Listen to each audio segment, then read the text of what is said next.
잠언 제11장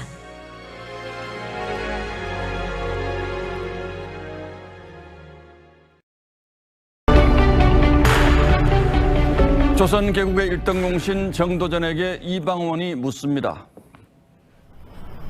대감께서는 어찌하여 왕보다 재상의 권한이 더 많아야 한다고 생각하십니까? 왕은 바꿀 수 없지만 재상은 바꿀 수 있기 때문입니다. 조선 왕조실록에는 정도전이 이따금 취중에 넌지시했다는 말이 기록되어 있습니다. 한나라 고조가 장자방을 쓴 게 아니라 장자방이 곧 고조를 쓴 것이라고. 꾀주머니 책사 장자방, 즉 장량은 한고조 유방을 도와 한나라를 세운 1등 공신입니다. 그러니까 정도전의 말은 이성계가 나를 기용한 게 아니라 내가 이성계를 기용했다는 뜻이죠. 이인자 정도전은 결국 영모죄로 처형당합니다. 장량을 흠모했지만 장량의 슬기로운 처신은 배우지 못한 겁니다. 장량과 쌍벽을 이뤘던 개국 공신 한신은 초나라를 하사받아 제후의 권세를 누렸습니다만 결국 토사구팽당했습니다. 반면 장량은 제후 책봉을 사양하고 병을 핑계로 물러나 유방이 죽은 뒤로도 8년을 더 살았습니다.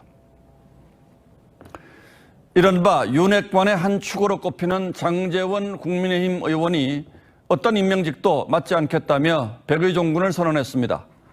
당의 혼란에 무한 책임을 느낀다며 개파로 비칠 모임이나 활동도 앞으로 일절하지 않겠다고 했죠.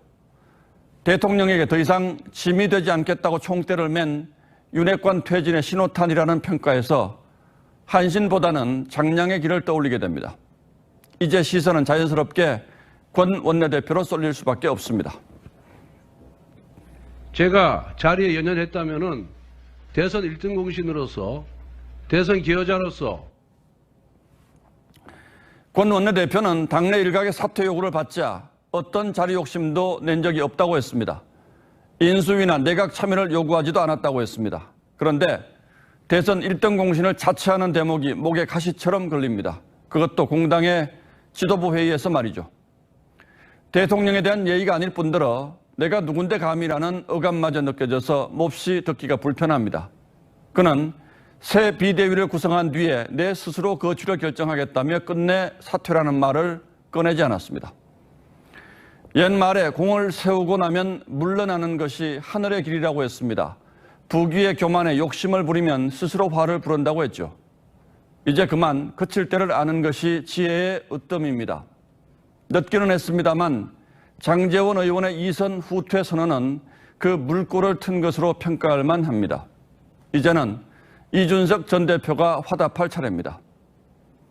당장은 모두가 진 것처럼 보일지도 모르겠습니다만 결국 그것만이 모두가 다 이기는 길이 될 겁니다. 정치 현실이 아무리 답답하다고 하더라도 어딘가로는 한 줌 맑은 공기가 들어와야 국민도 숨을 쉬지 않겠습니까? 9월 1일 앵커의 시선은 물러설 때가 아름답다 였습니다. 교만이 오면 욕도 오거니와 겸손한 자에게는 지혜가 있느니라.